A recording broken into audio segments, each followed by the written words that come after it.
जिस विज्ञान भाष्य को लिखा गया है और जो वेद की धारा इस रूप में प्रस्तुत हुई है, तो उसमें सबसे पहला जो मुझे दिखा, मैं ज्यादा नहीं अध्ययन कर पाया क्योंकि उतना समय नहीं मिल पाया। बीच में डॉक्टर गुलाब कोठारी जी से मेरी कई बार चर्चा हुई, तो उन्होंने अक्षर यात्रा जो है वो पूरी सामग्री भेजी है, जिसको अभी कुछ समय पहले प्रधानमंत्री जी ने विमोचन किया था, तो वो भी देखने का है। लेकिन अभी मुझे लगता है इसमें बहुत ज्यादा इसमें देखना पड़ेगा, परिश्रम करना पड़ेगा।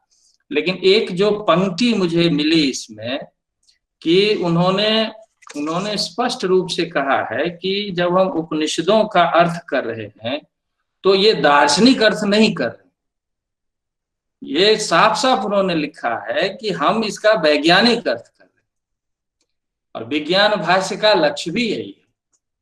तो हमें इसकी ओर जरूर हमें देखना है, और हमारे जो शोधार्थी हैं या हमारे जो हैं कि जब भी हम इसको देखें तो विज्ञान की दृष्टि से देखें। और ऋषि शब्द ही ये बताता है कि हमारी विज्ञान की परंपरा है।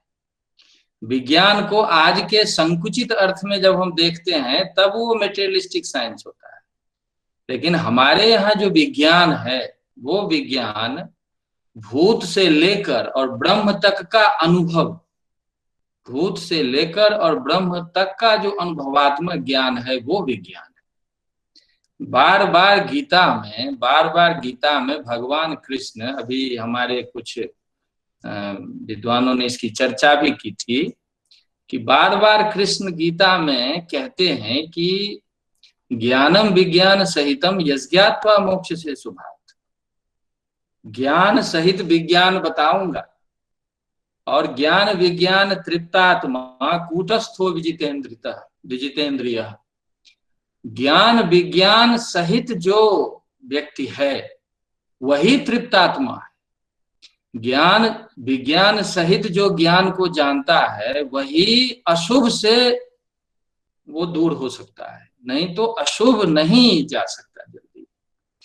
तो इस प्रकार की जो बार बार बातें आ रही हैं और अर्जुन को बार बार कृष्ण ये संकेत कर रहे हैं, तो वो विज्ञान, मैं आचार्य शंकर की जो पंक्ति है, कई जगह उन्होंने ऐसी बात लिखी है कि शास्त्रोक्त पदार्थानाम परिज्ञानम बोधः ज्ञानम, शास्त्रोक्त पदार्थानाम बोधः ज्ञानम और शास्त्रतः ज्ञाता नाम तथा एव स्वानुभव करणम विज्ञानम, कि जिस प्रकार से शास्त्र का अध्ययन करने से हमारा संस्कार बनता है वो ज्ञान है, लेकिन उसका जो अनुभविक पक्ष है, जब हम उसको अनुभव करते हैं तब हम उसको विज्ञान कहते हैं।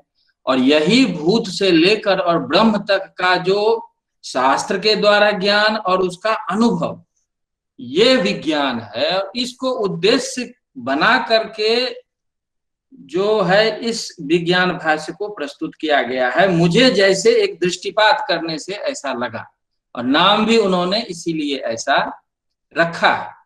तो एक बात यह है कि हमें इस दृष्टि से जरूर उसको देखना चाहिए। और जो इसमें संकेत उन्होंने किया है, देखें जैसे आदरणीय शुक्ला जी ने या और सब लोगों ने इस तरफ संकेत किया कि जब वो द्वे विद्ये वेदितव्य इस पर जब भाष्य लिख रहे हैं तो उन्होंने पूरे की पूरे व्याकरण परंपरा को भी ला दी है और स्फोट इत्यादि का सबका उल्लेख कर दिया है। और उसके साथ ही उन्होंने जो अनुभवात्मक रूप है उसको भी प्रस्तुत किया है। उन्होंने सीधे कहा है कि जो ब्रह्म का जो अनुभवात्मक पक्ष है वह बिना गुरु के नहीं हो सकता, क्योंकि सिद्धांत का ज्ञान तो बिना गुरु का भी संभव है, भले ही कम हो या ज्यादा हो, लेकिन अनुभव कराना, विशेष रूप से जो सूक्ष्म तत्व है, सूक्ष्म तत्व का अनुभव कराना बिना गुरु के संभव नहीं है, बिना अनुभूत आचार्य के संभव नहीं है। आज भी विज्ञान में ऐसा होता है, आप जितना भी फिजिक्स पढ़ लें, केमिस्ट्री, भले ही वो भूत विद्या है, लेकिन जितना फिजिक्स केमिस्ट्री पढ़ लें, जब तक आपको प्रैक्टिकल टीचर नहीं कराएगा तब तक आप नहीं समझ सकते उसको। तो ये जो हमारी परंपरा है छांदोग्योपनिषद की कि आचार्यवान पुरुषो वेद, पंडितो मेधावी गांधारान रूप संपद्येत एवं ही आचार्यवान पुरुषो वेद। आचार्य, जिसके आचार्य से युक्त व्यक्ति है वह इसको जानता है। इसी को उन्होंने यया अक्षरम अधिगम्यते, ये जो अक्षर के ज्ञान की बात उन्होंने की है उसको स्पष्ट रूप से कहा है कि ये अनुभवात्मक विद्या है, और अनुभवात्मक विद्या बिना गुरु के संभव नहीं है। इसीलिए हम अपने यहाँ आचार्य की वो महती परंपरा है। और आचार्य शंकर को भी हम जब देखते हैं तो बार बार इस चीज को लाते हैं कि शास्त्रज्ञोपि ब्रह्मानुसंधानम स्वयमेव न कुर्यात्। शास्त्र को जानने वाला व्यक्ति भी ब्रह्म का अनुसंधान या जो सत्य का अनुभव अपने आप ना करे, वो अनुभूत आचार्य के सानिध्य में ही करे। तो इस दृष्टि से मुझे जैसे लगता है कि इसको हमें विशेष रूप से अनुभवात्मक का नहीं कि केवल मेटेरियलिस्टिक एक्सपीरियंस, हमारा at all level from gross to the supreme truth, ये हमें संकेत एक मिलता है जो हमारे जो रिसर्चर हैं उनकी दृष्टि से मैं इस बिंदु को लाना चाहता था। दूसरा जो इसी से जुड़ा हुआ एक बिंदु है कि आज हम देख रहे हैं कि विज्ञान में जो कुछ प्रश्न है, जो ज्वलंत प्रश्न क्या है कि आज जो एक ग्रुप है साइंटिस्ट का, उसमें मैक्स प्लैंक है, उसमें इरविन श्रोडिंगर है, उसमें रॉबर्ट ओपेनहाइमर है, उसमें वर्नर हाइजेनबर्ग है, ये ग्रुप है साइंटिस्ट का। ये सारे ग्रुप जो हैं ऐसा मानते हैं कि consciousness is the fundamental truth and matter is the derivative of that consciousness. तो कॉन्शियस चेतन तत्व जो है यह सृष्टि का मूल आधार है, ऐसा विज्ञान का एक ग्रुप मानता है। इवन आइंस्टाइन कहते हैं कि there is some mysterious player. तो ये एक ग्रुप जो है, ये इससे जो हम कहते हैं यथोर्णनाभिसृजते गृह्णते च यथा पृथिव्याम औषधयः संभवन्ति। तो ये शास्त्रीय दृष्टि से या हमारी परंपरा की दृष्टि से तो एक चीज है, लेकिन अनुभवात्मक रूप से जितना तक मेटेरियलिस्टिक साइंस पहुंचा है उतना तक भी हम ये देखें तो वो भी इसी प्रश्न में उलझे हुए कि चेतन तत्व मूल कारण है या जड़ तत्व मूल कारण है। एक कहता है कि हम नॉन डुअलिज्म मानते हैं लेकिन it is materialistic non dualism, एक कहता है नहीं it is non dualism as conscious being. तो इस दृष्टि से जब हम देखते हैं तो भी बहुत इसमें संकेत मिलते हैं कि आप इस तरह का अध्ययन जरूर करें। मैं तो संतोष जी को बार बार आग्रह करता हूं कि इसका एक दो एक्सपेरिमेंटल भी काम होना चाहिए। एक्सपेरिमेंटल, आप एक साइंस का, जैसे अपने सेंटर में हमने एक काम शुरू किया है जो ओम प्रकाश कर रहा है और उसमें हमें 90% से ज्यादा सफलता मिल चुकी, सारे पॉजिटिव सिग्नल्स आए। इसका मतलब ऋषि प्रदत्त ऐसी बहुत सी विधाएं हैं, जिन विधाओं को हम ट्रेस करें और उसको एक साइंटिस्ट के साथ लेके उसको यदि हम एक्सपेरिमेंट करें तो ऐसे ही रिजल्ट आएंगे, तो फिर हमारे ऋषित्व का क्लेम अपने आप बनने लगता है। ठीक है, हम अतीन्द्रिय लेवल पे अभी नहीं कर सकते, लेकिन स्थूल लेवल पे तो बहुत कुछ कर ही सकते हैं। तो एक चीज है जो इसको हमें जरूर इस भाष्य के आधार पे हमें आगे बढ़ाना चाहिए। और ज्यादा मैं अब इसको समाप्त कर रहा हूं, लेकिन एक चीज जो और एक पॉइंट से और कि एक बात जो आई है कि जो हम खंडन मंडन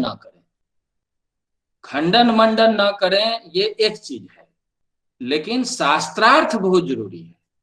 शास्त्रार्थ बहुत जरूरी है क्योंकि जैसे मैं एक उदाहरण दे रहा हूं कि जैसे अभी योगेंद्र जी ने भी और मैंने भी पढ़ा है इसको वहां पे कि क्षर, अक्षर, अव्यय, ये 3 लेयर को उन्होंने जो लिया है, जो एक्चुअली में गीता के 15वें अध्याय का है कि क्षरः सर्वाणि भूतानि कूटस्थोक्षर उच्यते। फिर उसके बाद उत्तम पुरुष की बात आई है जो ईश्वर कहा है उसको। तो ये 3 लेयर और उन्होंने ठीक से रखा कि क्षर में अक्षर जो है वो क्षर में व्याप्त है और अक्षर में अव्यय व्याप्त है। इस तरह से एक ठीक बात है, लेकिन अब अव्यय को ईश्वर तत्व हमने मान लिया है इस व्याख्या के अनुसार। लेकिन अब गीत उसी 15वें अध्याय का जब हम पहला श्लोक लेते हैं कि ऊर्ध्वमूल मध शाखम शाखम अश्वत्थम प्राहुरव्ययम छंदांसी यस्य पर्णानि यस्तम वेद स वेदविद। अब वहां जो ऊर्ध्वमूल मध शाखम अश्वत्थम प्राहुरव्ययम, वो अश्वत्थ को अव्यय कहा है।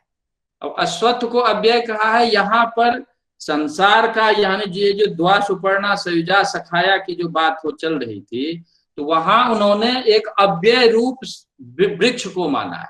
वृक्ष को मतलब कि वो परम ईश्वर रूप वृक्ष है जिसमें क्षर अक्षर है, ये जैसे कि यहाँ है। लेकिन अब गीता के 15वें अध्याय के पहले श्लोक और फिर तीसरे श्लोक को जब आप देखते हैं तो तीसरे श्लोक में है कि अश्वत्थमेनम सुविरूढ़ मूलम असंग शस्त्रेण दृढ़ेन छित्त्वा, कि वो अव्यय रूप जो वृक्ष है, आचार्य शंकर कहते हैं भ्रश्चनात् वृक्ष, वृक्ष वो है। अश्वत्थ का अर्थ करते हैं कि न स्व तिष्ठति थी अश्वत्थ, जो कल है कि नहीं है इसका जिसको पता नहीं उसको अश्वत्थ कहते हैं।